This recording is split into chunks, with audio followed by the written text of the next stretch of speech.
अस्सलाम वालेकुम वरहमतुल्लाहि वबरकातुह। हमारे भटकल मुस्लिम यूथ फेडरेशन के सदर जनाब अजीज़ुर रहमान साहब भी हमारे चूँकि स्टेज की मेरे के जो मेहमान हैं उनकी लिस्ट में आपका नाम भी शामिल है, तो मेरी उनसे गुजारिश है कि स्टेज पर तशरीफ़ रखें। उनकी निज़ामत के एतबार से उनकी एक अलग हैसियत है, नाज़िम प्रोग्राम के एतबार से, और हमारे मेहमान की हैसियत से भी वो स्टेज पर तशरीफ़ फरमा है।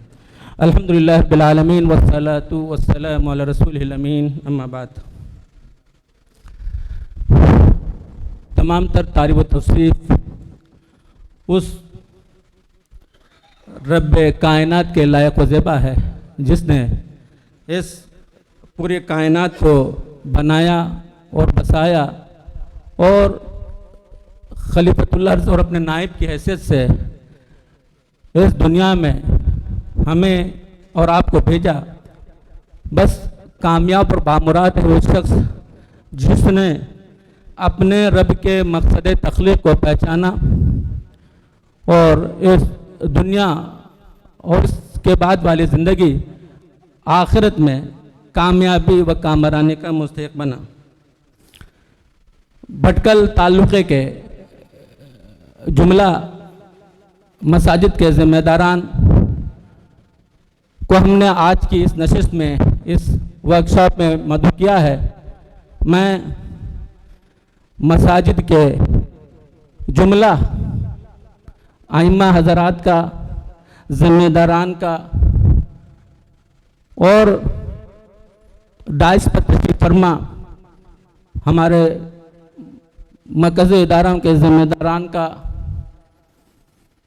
और हमारे निहायत ही मुअक्कर और मोहतरम काज़ी साहबान का और आज के इस वर्कशॉप जनाब यासीन मलपे साहब का, वो कोटा से आए हुए, उड़पी से तशरीफ़ लाए हुए हमारे मेहमानों का और दीगर ज़िम्मेदार हज़रात का मैं तहे दिल से मजलिस इस्लाह व तंज़ीम की तरफ से आप सभी का इस्तकबाल करता हूं और आपको खुश आमदीद कहता हूं। आज के इस वर्कशॉप का जो मकसद है, उसके जो मकासद हैं, जो हमने हमारे मसाजिद को दावतनामे इरसाल किए हैं, उसमें हमने आज के इस वर्कशॉप के मकसद को बिल्कुल उस तहरीर में, उस खत में वाज़ेह कर दिया है। वतन अजीज़ के मौजूदा हालात से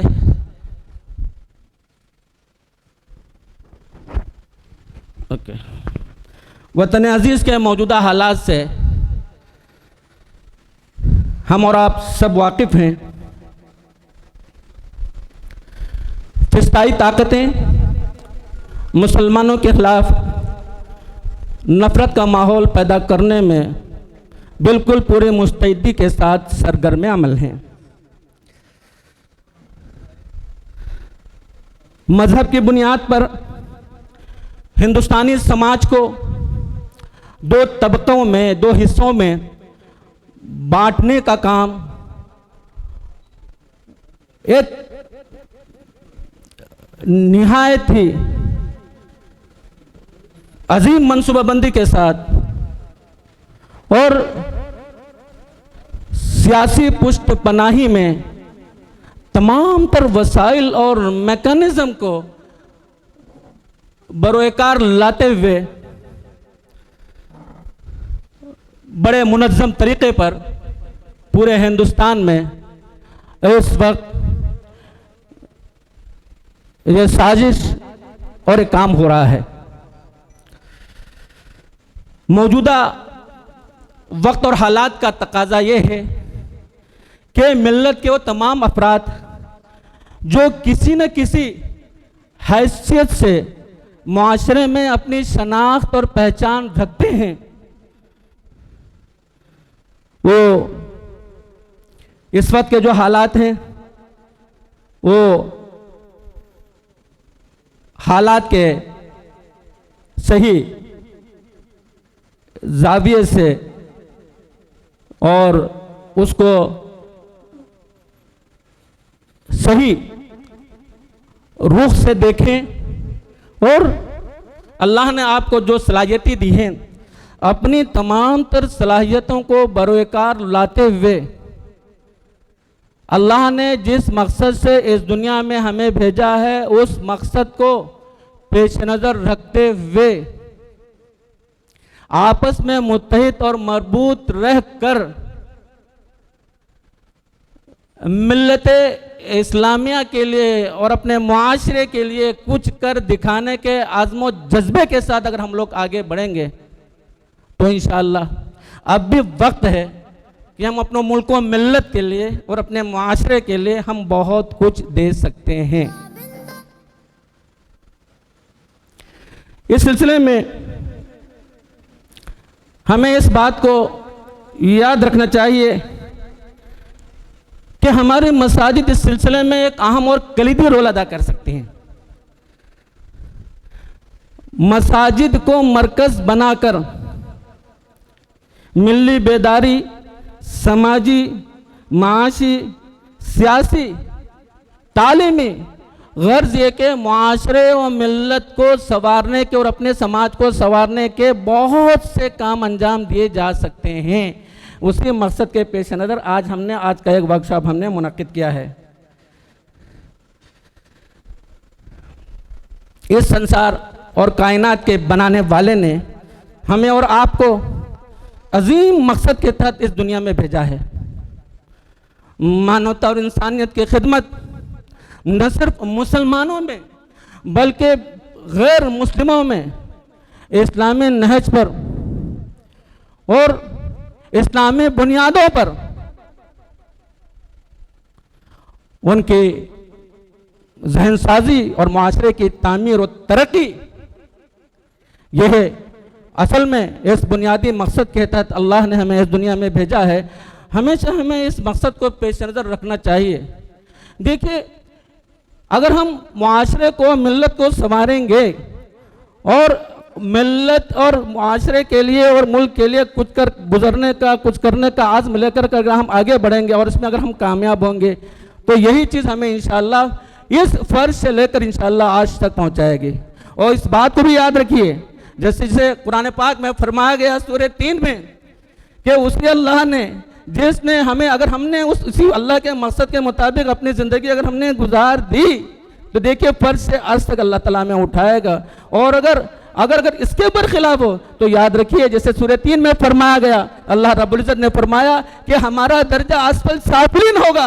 अल्लाह अकबर, नीचे से नीचे यानी जहन्नम की जो सबसे निचला जो तबका और जो जगह है, अल्लाह अकबर, अल्लाह ताला हम सभी की इससे हिफाजत फरमाए।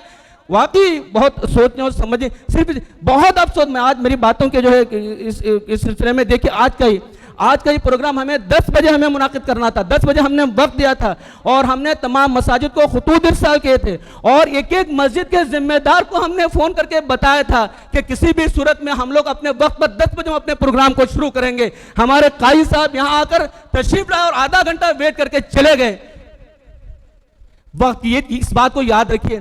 मुझे बहुत अफसोस हुआ, मेरी आंखों से आंसू गए जब हमारे काई साहब यहाँ पे 10 बजे ठीक वक्त पर वो पहुंचे और मेहमान भी आए थे, बिल्कुल 10 बजे वक्त पर पहुंचे और 10 बजे वहां पे उन्होंने आधा घंटा आपका इंतजार किया और उसके बाद चले गए। अब दोबारा बहुत ही मिन्नत समाजिद के बाद दोबारा तशरीफ लाए हैं। इस बात को याद रखिए, अगर वक्त हम की कदर नहीं करेंगे तो सबसे पहला हमने 10 बजे का वक्त दिया था, हमने कमिटमेंट दिया था कि हम 10 बजे इंशाल्लाह हाजिर होंगे और उसके बावजूद अगर हम वक्त पे हाजिर नहीं हो पाए आज तो उसके जिम्मेदार हम हैं, प्रोग्राम ये कि हमारे काजी साहब हमारे जिम्मेदार आकर के यहाँ पे हमारे लिए जो है यहाँ पे इंतजार करें और लोग न आए, उस वजह से हमारे प्रोग्राम को हमको मुआखर करना पड़े। अगर वक्त अगर हम जाया करेंगे तो यकीन याद रखिए वक्त की हम लोग कदर नहीं करेंगे। की तरफ मैं आपको लेके जा रहा हूँ एक 2-3 मिनट के लिए। देखिए क्या, ओके, देखिए मस्जिद नबवी की तारीख को देखिए कि हमारी मस्जिद नबवी, देखिए मस्जिद अल्लाह का सबसे महबूब, हम जानते हैं कि अल्लाह का सबसे महबूब जगह और ये मस्जिद अल्लाह का घर है और रूए ज़मीन पर अल्लाह के नज़दीक सबसे महबूब अगर कोई जगह है तो मस्जिद है और सबसे अल्लाह के नज़दीक जो नापसंदीदा जगह वो बाज़ार है। और अगर मस्जिद से हमारा कोई काम इफ्ताह मुआशरा के ताल्लुक़ से समाज और मुआशरे को संवारने के ताल्लुक से इंशाअल्लाह वहाँ से शुरू होगा तो यकीन मानिए तो इंशाअल्लाह अल्लाह की रहमत भी होगी, अल्लाह की बरकत भी होगी। हम नहीं सोच सकते कि इंशाअल्लाह इसके क्या असरात मुआशरे पे मुरतब होंगे इंशाअल्लाह। मस्जिद नबवी की तारीख को थोड़ा सा आप तस्वुर कीजिए। मस्जिद नबवी सिर्फ चंद कुछ सालों की मेहनत ने पूरे दुनिया में वो इनकलाब पैदा कर दिया। पूरे दुनिया में देखिए जंगे खंदक की तारीख हमारे सामने है। फाके का ये आलम था कि अपने पेट में पत्थर बांधकर कई दिनों तक खाली खजूर की जो गुठलियां हैं उनको चूस करके गुजारा होता था, दिनों बीत जाते थे। और उस मिल्लत के अफराद ने ये कुछ सालों के अंदर उनकी वो इनकलाब पैदा कर दिया कि कैसर और किसरा के खजाने उनके हाथों में आ गए। मेहनत कहाँ से उठी थी, तारीख कहाँ से उठी थी? यह तारीख उठी थी मस्जिद नबवी से। मस्जिद नबवी की तारीख को आप पढ़िए। मस्जिद नबवी बैक वक्त वहाँ पे दुरूस के हल्के चलते थे। मस्जिद नबवी बैक वक्त मदरसा था। मस्जिद नबवी बैक वक्त यूनिवर्सिटी थी। मस्जिद नबवी बैक वक्त कॉलेज था। मस्जिद नबवी बैक वक्त अस्पताल था। मस्जिद नबवी बैक वक्त दारुल नदवा था।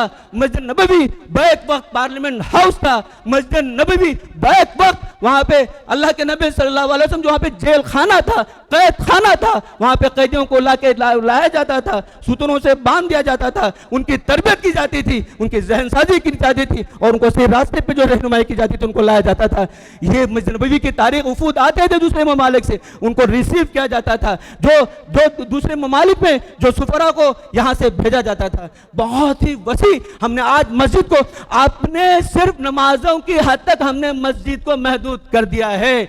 मस्जिद की ताकत को समझिए। मस्जिद की ताकत को समझने की जरूरत है मेरे दोस्तों। मस्जिद की ताकत को समझिए। आज का यह प्रोग्राम भी इसी मकसद के तहत हमने मुनाकिद किया है। हमने वर्कशॉप और हमें यकीन है अल्लाह की ज़ात से बहुत ज़रूरी है कि जो हमारे सियासी, समाजी, फलाही और जो किरदार साजी और शख्सियत साजी और बच्चों की तालीम और तरबियत, ये तमाम कामों को अगर मस्जिद को हम लोग सेंटर बनाकर, मरकज़ बनाकर इंशाअल्लाह अंजाम देंगे तो अभी भी वक्त नहीं है। इस वक्त हिंदुस्तान के हमारे वतन अजीज के हालात बहुत ही हद तक तशवीशनाक हैं और हालात जिस तेजी के साथ जिस रुख की तरफ जा रहे हैं, हमें भी जरूरत है इस बात की कि हमारी भी प्लानिंग भी उसके मुताबिक हो। अफसोस है हमने मस्जिद को नमाजों तक, मैं खत्म करूं अपनी बात को 2 मिनट के अंदर, हमने मसाजिद को सिर्फ अपनी नमाजों की हद तक हमने महदूद कर दिया है।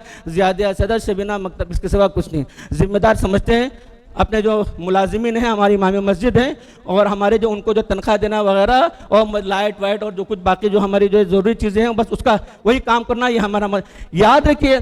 इंशाअल्लाह आज से हम याद लेकर के उठें कि यहाँ पे जो कुछ बातें इस वर्कशॉप में बताई जाएगी और हमें आपका कमिटमेंट चाहिए। यहाँ पे नाश्ता होगा, पहले वक्फा दिया जाएगा, खाना होगा, दोपहर के बाद 1-to-1 हमारा इंटरेक्शन होगा मसाजिद के जिम्मेदारान से कि उनके क्या प्रॉब्लम है।